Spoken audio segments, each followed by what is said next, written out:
दापोली मतदारसंघाला तब्बल 49 वर्षांनंतर योगेश कदम यांच्या रूपानं महाराष्ट्र राज्याचे मंत्रिपद मिळाल्याने दापोली मतदारसंघाचा हा गौरवच म्हणावा लागेल।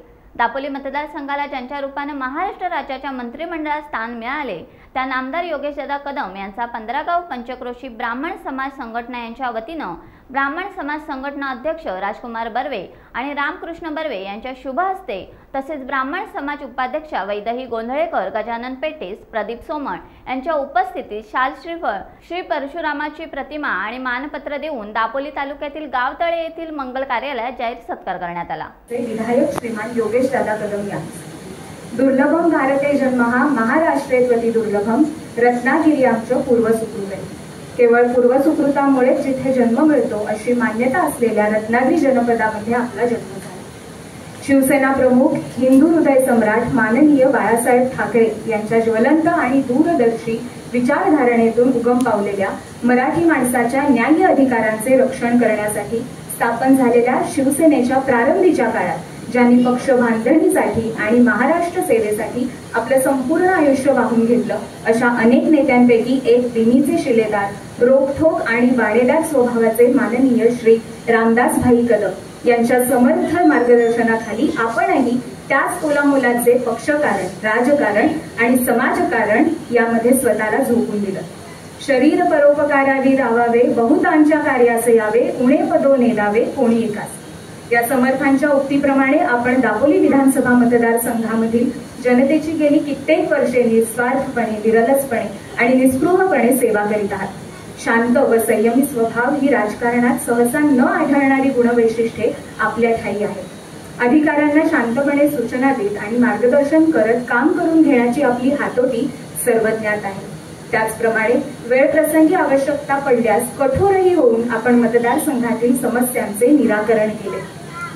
मतदारसंघातील गावोगावी कार्यकर्त्यांच्या आणि एकूणच जनता जनार्दनाच्या घरोघरी जाऊन त्यांच्या सुखदुःखात संपर्क ठेवण्याची आपली हातोटी आणि इच्छा ही केवळ कौतुकास्पद। आक्रमकता आणि निर्भयता यांचा शिवसैनिकी वारसा तसाच पुढे चालवताना आपण त्यांना विवेकशीलता आणि नेमस्त विचारधारणेचे कोंडण दिले। याचाच परिपाक म्हणून जवळजवळ तब्बल 49 वर्षांनंतर प्रथमच दापोली मतदारसंघाला राज्यमंत्रीपद आणि तेही अनेक महत्त्वाच्या खात्यांसाठी मिळण्याचा बहुमान 2024च्या निवडणुकांमध्ये प्राप्त झाला। परिसरातील जनमानसांमध्ये आपण मिळवलेले अढळ स्थान तसेच सर्वसामान्यांच्या मनामध्ये आपल्याविषयी असलेला स्नेहभाव त्याचे कौतुक करत असताना आपण केलेली समाज पुरुषाची अव्याहत सेवा आणि विधानसभा मतदारसंघामध्ये केलेली अनेक लोकोपयोगी विकास कामे याबद्दल आपल्याविषयी आदरभाव आणि अखंड कृतज्ञता व्यक्त करण्यासाठी हे मानपत्र आपल्याला पंचक्रोशी ब्राह्मण परिषदेतर्फे अत्यंत सन्मानपूर्वक प्रदान करण्यात येत आहे।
विकास कामांच्या पाठीशी जनता, तुम्ही कितीही करा, जनता विकास कामांच्या पाठीशीच उभी राहते। जनता ही हिंदुत्वाच्या पाठीशी उभी राहते।